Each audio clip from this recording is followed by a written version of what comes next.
All right, example 3. Same thing, we're gonna be substituting into the formula. So you have x equals. This time our b is positive 6.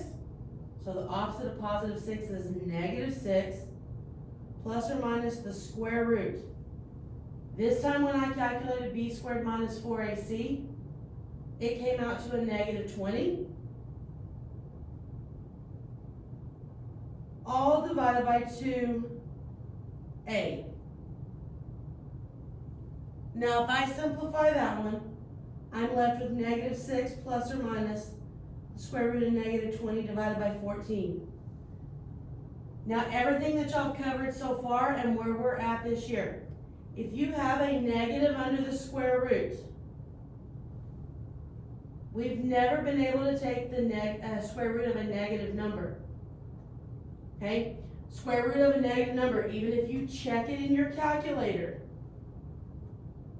square root negative 20, it is going to give you an error because it's a non-real answer.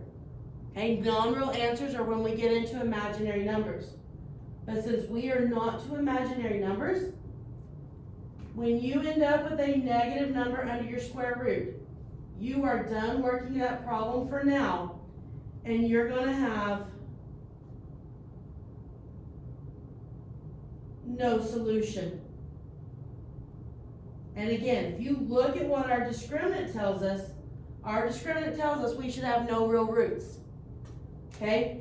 If you were to type this in your calculator and graph it, you would notice that your graph does not touch the x-axis.